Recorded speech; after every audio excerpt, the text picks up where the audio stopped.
merci. On va changer assez radicalement de sujet. Et donc je vais essayer de vous parler de métamatériaux, de l'optique aux ondes sismiques. Et je vais vous raconter essentiellement des travaux qui sont déroulés depuis à peu près l'an 2000 et que j'ai effectué avec mon collègue Sébastien Guénaud, qui est chercheur au CNRS, et puis un certain nombre de doctorants qui sont cités ici. Donc métamatériaux, c'est un néologisme, un mot qui a été inventé il n'y a pas très longtemps. Donc déjà, on va essayer de s'entendre sur ce dont on veut parler. Et donc méta, c'est un préfixe qui exprime pas mal de choses, mais en ce qui nous concerne, ça va vouloir dire aller au-delà. Hein. Donc l'idée qui est là derrière, c'est on veut aller au-delà des matériaux naturels.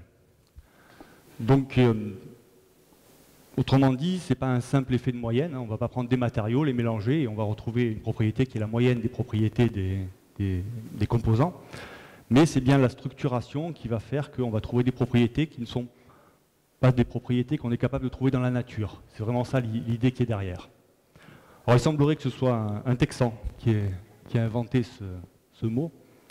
Et l'idée, c'est indiqué, hein, c'est un matériau composite, donc qui est fabriqué par l'homme, et dont la structuration va imposer les propriétés effectives, hein, pour faire simple. Et à partir de là, on va essayer de jouer avec cette structuration de façon à essayer d'obtenir des propriétés plus ou moins amusantes, plus ou moins extraordinaires, mais en tout cas toujours des propriétés qu'on n'est pas capable de trouver dans un matériau qui existe dans la nature, donc il ne suffit pas de se baisser et de le ramasser.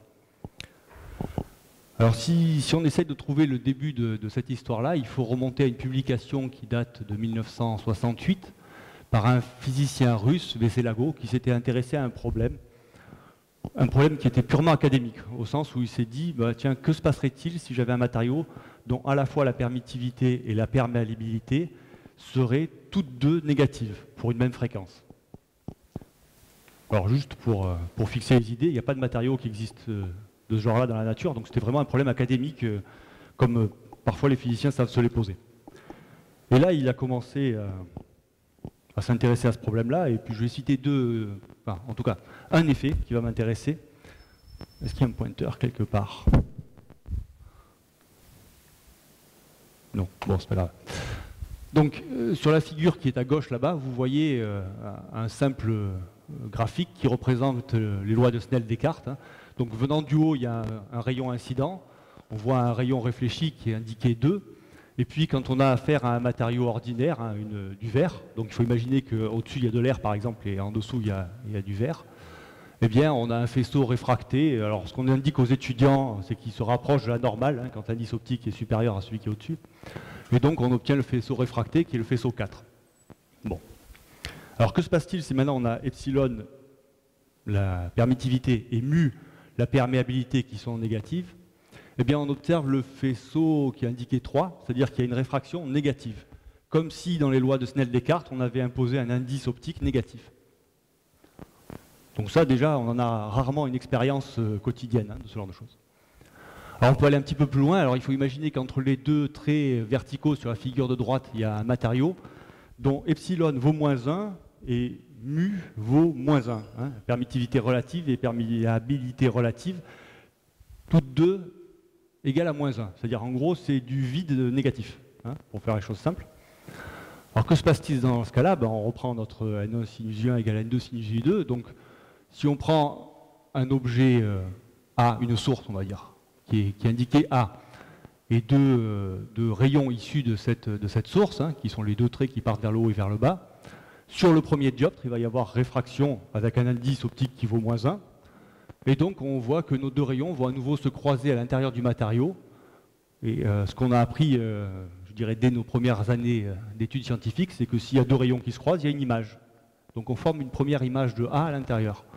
Et si on continue le chemin, il se passe la même chose sur le deuxième dioptre, pardon. Et donc à l'extérieur de notre lame, on va former à nouveau une image qui est le point à droite. Et donc avec une simple lame à face parallèle de matériaux dont la permittivité et la perméabilité sont négatives, on forme une image de la source. Jusque-là, vous allez me dire, soit. Alors je suis capable de faire une image avec une lame à face parallèle, et c'est très intéressant, mais pas forcément indispensable, avec un matériau qui n'existe pas. Donc vous comprendrez que cette étude elle est restée, je dirais, quelque peu confidentielle pendant quelques années, jusqu'à ce qu'un physicien... merci. Jusqu'à ce qu'un physicien, John Pendry, de l'Imperial College à Londres, se réintéresse à cette étude, donc en 2000, et se rende compte que non seulement on fait une lentille, mais que cette lentille, elle a en théorie une propriété qui est, elle, relativement extraordinaire, c'est qu'elle n'est pas soumise à la limite de Rayleigh. Autrement dit, en théorie, j'ai une résolution aussi parfaite que possible. S'il y a un point source, j'ai un point image, et si j'ai deux points sources aussi proches que possible l'un de l'autre, je vais pouvoir les distinguer. Donc ça, c'est, je dirais, le Graal, en quelque sorte, de tout opticien qui fait de l'instrumentation, parce qu'à partir de là, on est virtuellement capable de faire des microscopes parfaits, de faire tout un tas de choses. Donc en fait, ça a posé tout un tas de questions à ce moment-là, puisque des physiciens théoriciens s'en sont mêlés, des personnes qui étaient intéressées par les applications s'en sont mêlées, d'aucuns prétendaient que c'était une hérésie totale, que ce n'était pas possible, d'autres nous expliquaient que si on le trouvait, c'était génial. En réalité, ce qu'il faut comprendre, c'est que là-dedans, il n'y a rien d'extraordinaire, c'est simplement du champ proche optique, et on sait qu'avec un microscope à champ proche optique, on peut avoir une résolution qui va bien au-delà de la limite de Rayleigh. C'est juste du champ proche optique qui est fait d'un point de vue instrumental de manière un petit peu différente.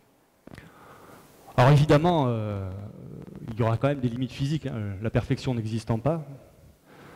On va toujours rencontrer des limites physiques, il n'y aura pas une résolution infinie, et parce que le matériau sera nécessairement dispersif et donc absorbant. Ça se montre. Mais en tout cas, la question qui se posait après, c'est est-ce qu'on peut faire mieux qu'une lentille classique? C'est simplement ça. Ah, juste ça, c'est un article, je dirais, assez amusant, qui s'est intéressé à quelque chose, une expérience quotidienne. Vous prenez une paille, vous la plongez dans un verre, vous remplissez ce verre d'eau. Donc ça, c'est un logiciel de tracé de rayons qui a fait cette image-là. Donc ça, c'est une expérience dont vous avez l'habitude. C'est ce que vous voyez quand vous mettez une paille dans l'eau. Et ça, c'est ce que vous verriez si vous aviez de l'eau dont l'indice optique est négatif. D'accord ? Donc ça vous montre simplement une chose, c'est que, effectivement, il ne faut pas se baisser pour ramasser le matériau. Si ça vous paraît surprenant, c'est simplement parce qu'on ne rencontre pas ce matériau-là quand on se promène dans la nature. En dehors de ça, il ne viole aucune loi de la physique, tout va bien. Donc bon.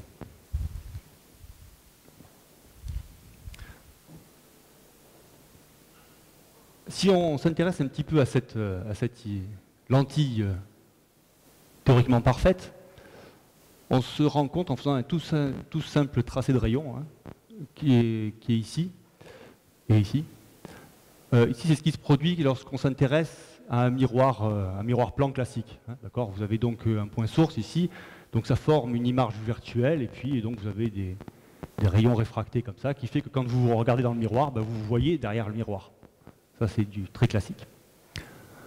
Et quand on regarde notre lentille parfaite, en fait, on se rend compte que le champ électromagnétique qu'on obtient ici, c'est très exactement ce qu'on appelle le prolongement analytique du champ qui est ici. Autrement dit, pour faire très simple, c'est un peu comme si on avait rendu réel le champ virtuel qui était là. Alors donc ça a beaucoup inspiré mon collègue Daniel Mestre, qui en a déduit que quelque part on se prenait un peu pour Alice dans le livre De l'autre côté du miroir, où elle passe à travers le miroir pour aller voir ce qui se passait derrière. Et donc c'est pour ça que cette publication avait ce titre-là. Mais c'est un petit peu ça, on essaye de rendre en quelque sorte réel quelque chose qui était virtuel. Alors ça a une conséquence, c'est que vous devez savoir que le miroir plan est le seul composant d'optique qui est stigmatique en volume, c'est-à-dire que ça préserve la distance AB en volume de l'objet sur l'image. En fait, cette lentille parfaite a la même propriété. Bon, vous allez me dire, jusque-là, rien de nouveau, puisque le matériau il n'existe toujours pas.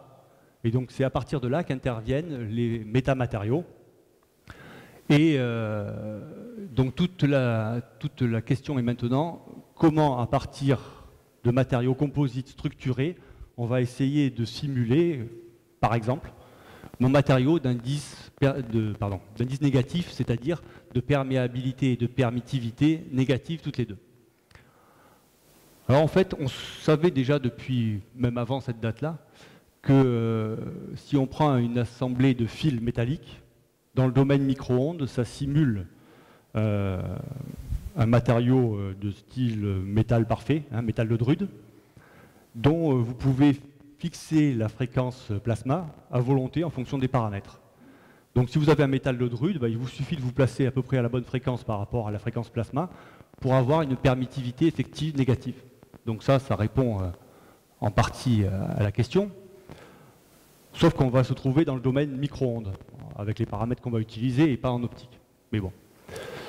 Et une publication de ce même John Pendry en 1999 a montré que si on prenait, alors par exemple ce genre de système qui sont des boucles métalliques aussi, on peut créer des boucles de courant et à partir de là on arrive à créer du magnétisme artificiel. Et l'idée c'est de se dire que si on mélange les deux, peut-être qu'on va pouvoir avoir à la fois permittivité et perméabilité négative. Voilà, je fais juste une petite remarque, on va dire de théoricien, c'est que les équations de Maxwell ne sont pas linéaires par rapport à epsilon et mu. Donc c'est pas parce que j'ai epsilon négatif et mu négatif dans les deux séparés que quand je vais mélanger les deux, j'aurai epsilon et mu négatif. Il n'empêche que ça a marché, ils ont eu un petit peu de chance sur cette affaire-là, et donc on a réalisé ce genre d'objet qui présente une permittivité effective et une perméabilité effective qui sont toutes deux négatives dans le domaine micro-ondes. D'accord ? Pour peu qu'on arrive à maîtriser les paramètres comme il faut, ça va bien. Donc, une des conditions importantes à ce que cette permittivité effective le soit, effective, c'est que la dimension des objets que l'on va réaliser, donc de ces C par exemple et des fils, soit petite par rapport à la longueur d'onde, de telle sorte qu'on voit bien un milieu effectif homogène. Donc cette condition, quand on est dans le domaine micro-ondes, et c'est pour ça que les premières expériences ont été faites dans le domaine micro-ondes, c'est pas draconien dans la mesure où la longueur d'onde, typiquement, c'est quelques centimètres, on va dire 2 cm, 5 cm. Donc il faut faire petit par rapport à 5 cm. Et ça, je dirais que même si c'est compliqué de réaliser un objet tridimensionnel, on sait faire. Maintenant, si on s'intéresse à une longueur d'onde optique, là on a changé d'échelle, la longueur d'onde maintenant c'est 500 nanomètres en moyenne. Et donc on veut faire petit par rapport à 500 nanomètres. Donc petit par rapport à 500 nanomètres, si on est raisonnable c'est un dixième, on est sur des dimensions qui vont être de l'ordre de 50 nanomètres. Et donc on a tout le domaine des nanotechnologies qui vont intervenir là-dedans. Donc ça c'est le premier problème, les dimensions deviennent, je dirais, draconiennes en termes technologiques. Et le deuxième problème, c'est que autant un métal se comporte bien dans le domaine micro-ondes, il y a très peu de pertes, autant quand on descend à des longueurs d'onde qui sont celles de l'optique, eh bien les choses se passent un petit peu différemment et donc il y a beaucoup plus de pertes associées à ce métal-là. Donc toujours est-il qu'on a réussi à proposer des structures, par exemple celle-ci ou celle-là ou encore celle-ci, qui sont trois structures différentes, qui sont composées de métal, de diélectrique et tout ça avec des structurations de petites dimensions. Le problème, il est un peu résumé dans cette légende de cette publication qui est là. On voit bien qu'on arrive à avoir epsilon, la partie réelle positive, et mu, la partie réelle négative. Ceci étant dit, la partie imaginaire est importante, donc il faut rester très modeste. Je ne sais pas bien ce que ça signifie, un nombre complexe négatif. Donc là, essentiellement, si on éclaire une structure telle que celle-là, ce qui se passe, c'est qu'on a de l'absorption, et ça absorbe beaucoup de lumière. Donc ça, c'est une réelle difficulté pour réaliser des métamatériaux en optique. Alors on a un petit peu progressé par rapport à ça, mais c'est un petit peu la même chose. Donc on retient métamatériaux, on simule un matériau dont on ne connaît pas les propriétés, dont on n'est pas capable d'avoir les propriétés avec des matériaux naturels. Maintenant, je vais introduire un deuxième thème, qui est l'invisibilité. Alors, ce qu'on a appelé l'invisibilité par transformation d'espace. Alors, comment ça se passe? On part d'une région de l'espace, comme celle-ci, où on choisit arbitrairement un point, et à partir de là, on va faire une transformation d'espace qui consiste à prendre ce point-là et à le projeter sur le cercle bleu qui est ici. Et ce faisant, on comprime, je dirais, les coordonnées à l'intérieur du disque qui est là. D'accord? Donc on obtient cette transformation-là qui est décrite ici. Donc juste là, j'ai rien fait si ce n'est une transformation de coordonnées. Et évidemment, si j'avais, je dirais, un rayon lumineux qui se propageait en ligne droite ici, le rayon lumineux, il va venir ici, contourner la zone centrale et passer au-delà. La deuxième étape, c'est que maintenant, une fois qu'on a cette transformation de coordonnées, on va l'injecter dans les équations. Alors, il y a des façons astucieuses de faire ça, je vous passe le détail de l'histoire. Mais à la fin, quand on contemple nos équations de propagation, on se rend compte qu'on retombe sur les mêmes équations, mais avec des permittivités, des perméabilités qui ont été transformées par la transformation de coordonnées. Autrement dit, d'une certaine manière, on a encapsulé la transformation de coordonnées à l'intérieur des propriétés permittivité et perméabilité du matériau. Donc là, c'est une illustration qui montre ce qui se passe d'un point de vue du tracé de rayon. Et on voit que l'idée, c'est de mettre une coquille autour d'un objet de telle manière que les rayons lumineux vont contourner la zone centrale. Donc là, je vous ai indiqué quelles étaient les composantes des tenseurs permittivité et perméabilité. Alors, on peut voir sur ces expressions quelques éléments simples. D'abord, j'ai un matériau qui est magnétique, diélectrique, qui a des composantes qui s'annulent parfois. Ici en R1, R1 c'est le rayon de la coquille au centre. Et qui a des composantes qui sont singulières à d'autres moments. Donc là ça s'annule, là ça va être singulier, celle-ci va être singulier en R1. D'accord? Donc on a quelque chose qui est anisotrope, magnétique, diélectrique, avec des composantes nulles et d'autres composantes qui sont singulières. Donc vous avez compris que là, pour le coup, il ne s'agit vraiment pas de se baisser et de ramasser le matériau dans un coin, et qu'il va falloir amener des métamatériaux qui vont essayer d'approcher ces choses-là. Et donc ça, c'est toute l'histoire qui suit. Donc cette proposition, elle a été faite en 2006, dans un article de John Penry à nouveau, qui est un peu le pape de tout ça. Et ce qu'il faut avoir en tête, c'est que quand il a choisi l'exemple de l'invisibilité, il ne pensait absolument pas à une application quelle qu'elle soit. Le but de son propos, c'était de montrer qu'avec des transformations de coordonnées, on était capable de répondre à des fonctionnalités, quelles qu'elles soient. Et il a choisi l'invisibilité parce que d'une part, c'est quelque chose qui est réputé difficile à faire, on va dire, et d'autre part, il savait qu'il aurait tous les médias grand public qui se réveilleraient instantanément, ce qui a fonctionné. Donc je dirais, il y avait vraiment un aspect communication derrière. Mais au fond, il n'y avait pas forcément d'idée d'application en tant que telle. Donc ça a très très bien marché sur le côté grand public. Donc ça, c'est juste un tracé de rayon qui était dans la publication dans Science. Ça, c'est, je dirais, la même chose, mais un calcul électromagnétique avec résolution des équations de Maxwell dans tous les sens.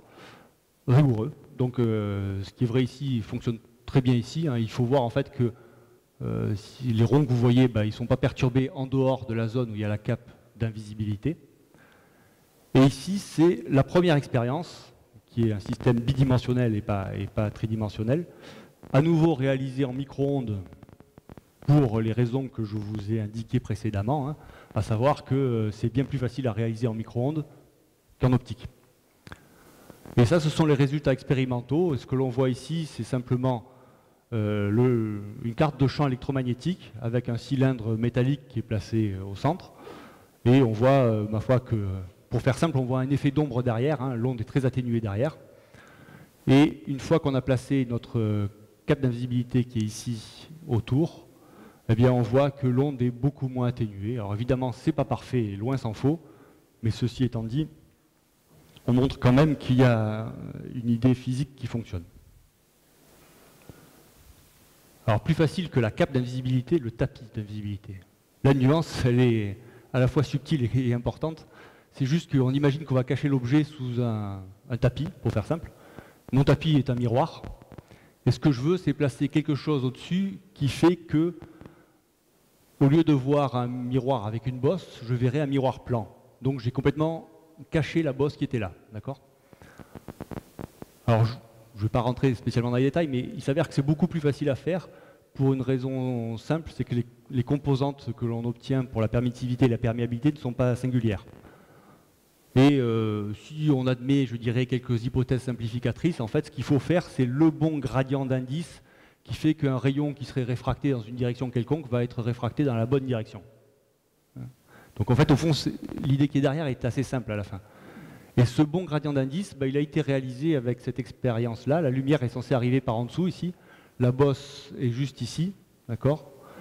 Et en fait, pour arriver à faire le bon gradient d'indice, c'est juste, pour le coup, le taux de remplissage en matériaux qui fait qu'on va arriver à avoir le bon résultat. Donc voilà typiquement ce que donnerait un tapis d'invisibilité qui fonctionne dans l'infrarouge, celui-là.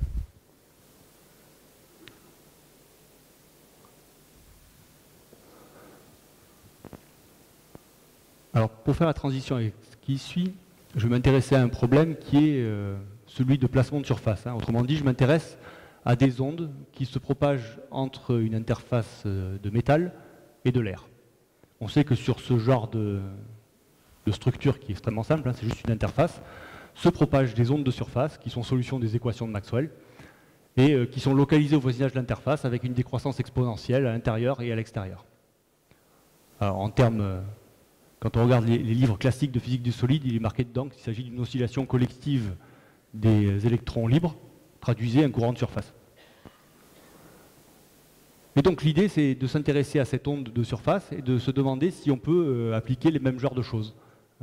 Donc on a une onde de surface qui se propage sur le matériau, et on va la faire arriver sur un obstacle et regarder comment...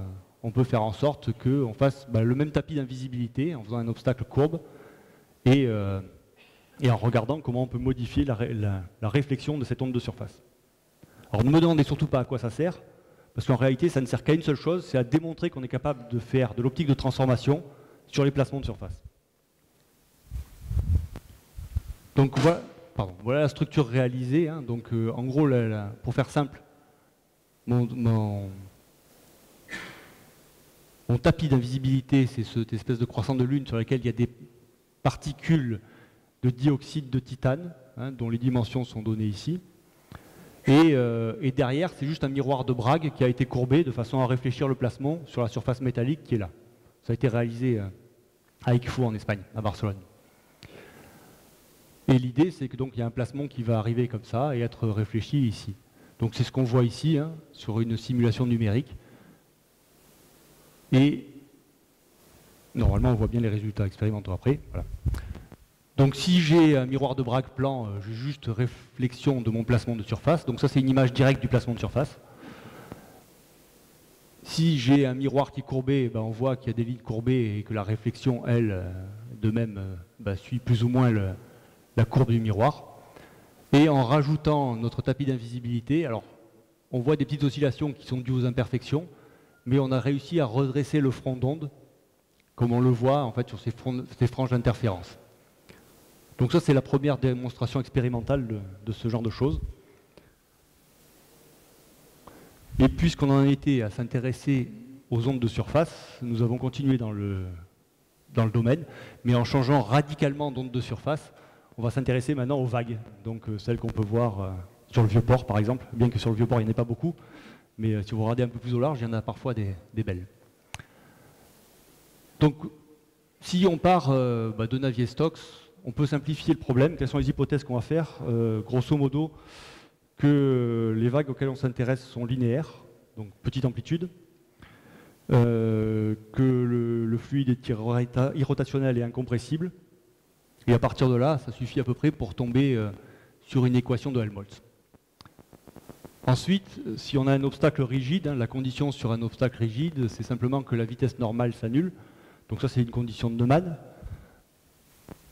Ça plus ça, c'est un cas d'électromagnétisme classique, qui est le cas transverse magnétique. Donc autrement dit, tout ce que j'ai raconté en électromagnétisme, je peux le transposer, mais littéralement, sans aucun changement, à mon problème de vague de petite amplitude. Donc qu'à cela ne tienne. On fait le calcul numérique, là, pas de surprise, puisque pour le coup, c'est le même calcul numérique. Donc on prévoit de faire une cape d'invisibilité pour les vagues. Alors, vous allez me dire, mais alors là, à quoi ça peut servir? Je vous raconterai après à quoi ça peut servir. Et là, on voit un calcul numérique à nouveau pour le cas, je dirais, où on a fait le métamatériau, donc on a structuré, mais je vous montrerai après comment. Il faut juste retenir que ce calcul-là, il avait été fait dans un premier temps pour un problème d'électromagnétisme, et qu'on s'est dit, ma foi, c'est juste le même. Alors pourquoi on s'était intéressé à ça à l'origine?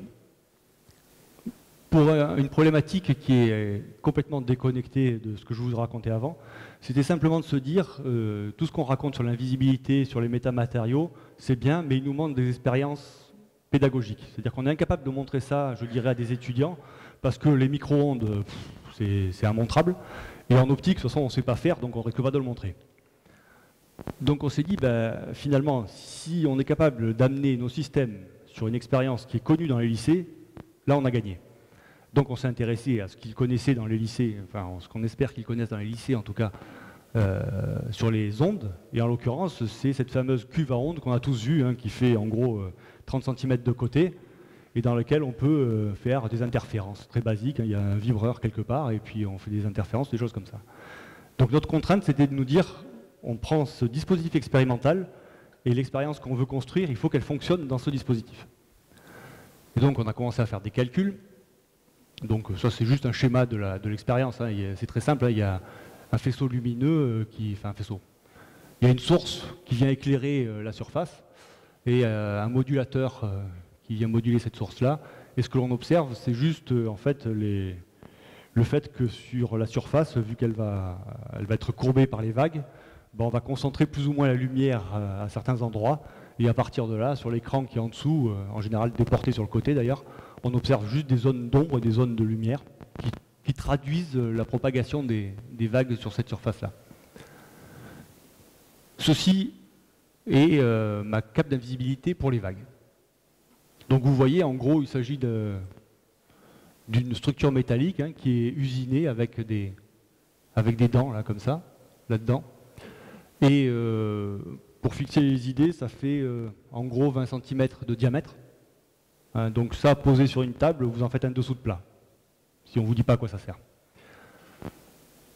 La question, c'est maintenant, je vous parle de fluide. Donc tout à l'heure, je vous parlais de métamatériaux, c'était une permittivité, une perméabilité. Là maintenant, les propriétés effectives que l'on fait, qu'on cherche à avoir, c'est grosso modo une viscosité. Alors je vais essayer de faire très simple pour vous donner une idée de comment ça fonctionne. Imaginez que vous mettiez des plaques parallèles et vous placez ces plaques parallèles dans un fluide. Donc il est absolument évident que toute vague qui va se propager de façon parallèle à ces plaques-là va passer comme si rien n'était, et toute vague qui se propagerait de manière perpendiculaire à ces plaques-là vont être arrêtées net. Donc l'ensemble de mon fluide plus de mes plaques, ça constitue un métamatériau dont la viscosité est infinie et nulle dans l'autre direction. Enfin, vous faites simple, mais c'est à peu près ça. C'est infini dans une direction et nul dans l'autre. Nul comme ça et infini comme ça. Donc là, ça fonctionne un peu de la même manière. C'est-à-dire qu'on a fait en sorte, à travers cette structure-là, de faire un fluide anisotrope qui va privilégier la propagation autour de la zone centrale et freiner, je dirais, les vagues qui veulent aller vers le centre. Donc très simplement, c'est ça l'idée qui est derrière.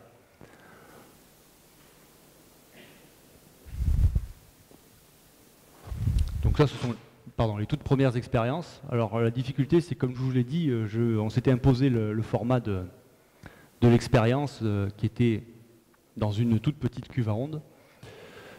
Et malheureusement, on a dû changer de liquide parce que l'eau a des propriétés qui font que, en fait, pour faire simple, à ces fréquences-là, l'amortissement est beaucoup trop important.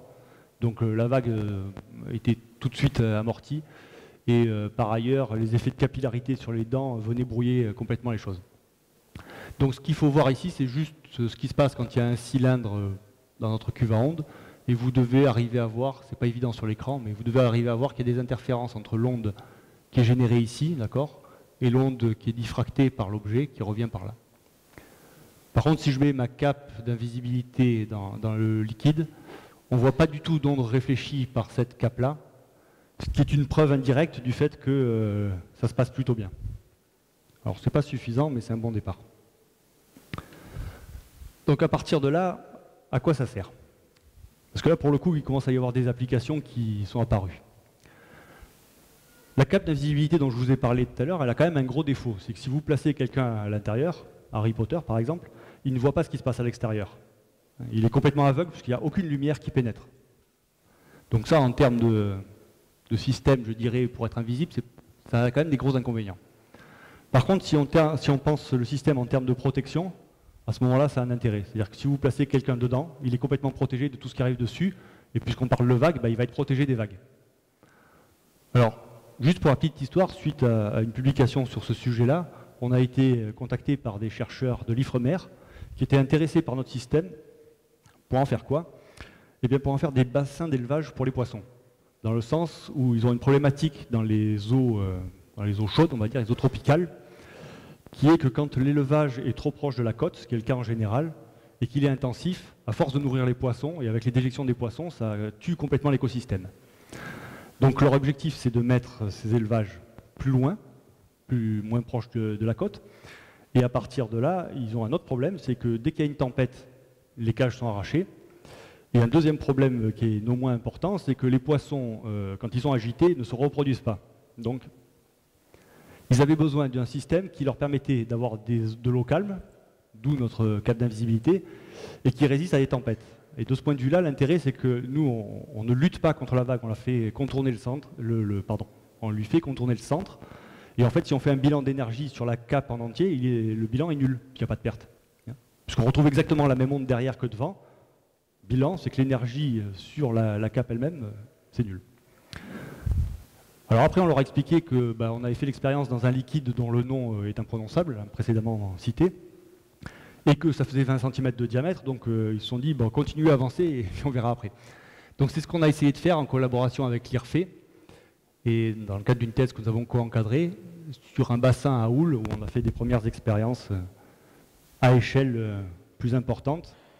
Donc je vais vous passer très vite sur les détails, mais donc on est dans un canal à houle. Donc l'idée, c'est que là, on a au fond un dièdre. Donc on a au fond de notre canal à houle un biseau, si vous voulez. Et on voit bien que si on envoie une vague là-dessus, le champ qui est obtenu est plus ou moins perturbé par le fait qu'il y a un dièdre au bout. Et on met quelque chose dessus qui fait qu'on arrive à rétablir un champ droit comme si le fond était plat. Donc c'est en quelque sorte mon tapis d'invisibilité, qui est une démonstration à plus grande échelle. Et l'intérêt de ça, c'est que là, on a pu tester l'effet de la non-linéarité des vagues. Donc on a pu commencer à regarder des vagues qui sont quand même plus réalistes. Mais l'objectif, c'est quand même ça, c'est d'aller vers un bassin à grande dimension. Donc celui-là, il n'est pas loin de chez nous, à Seine-sur-Mer, 65 mètres par 26 mètres, et là, on aura des vraies vagues. C'est juste une question de financement, mais on va y arriver. Voilà, je vais finir sur ces derniers transparents. Une fois qu'on a fait les vagues, c'était la même équation, c'était intéressant. On s'est intéressé à un autre problème qui était celui de vibration de plaques. L'équation qui est là, c'est l'équation de propagation des vibrations sur des plaques minces. On oublie, mais la seule chose qui est importante là-dedans, c'est que ce n'est pas la même que tout à l'heure. C'est une équation qui est biharmonique, c'est du Laplacien carré. Et il s'avère que cette équation si on lui fait subir le même traitement que celui que je vous ai raconté tout à l'heure, ça fonctionne, c'est-à-dire qu'on retombe sur une équation qui a la même structure. Donc on peut faire de l'optique de transformation entre guillemets pour ce genre de système.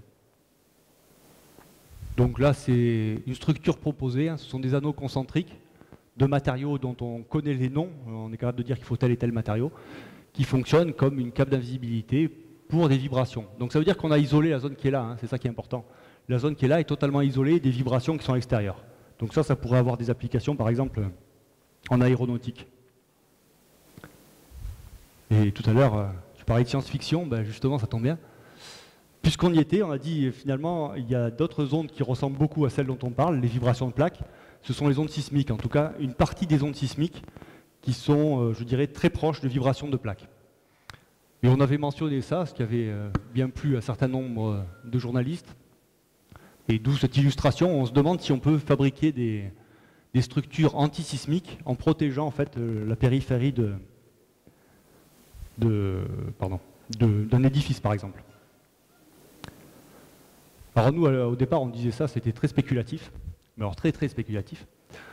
Et en réalité, on a été contacté par 2 ingénieurs de la société Ménard qui sont venus nous voir en nous disant nous, ça nous intéresse et on pense qu'on peut le faire.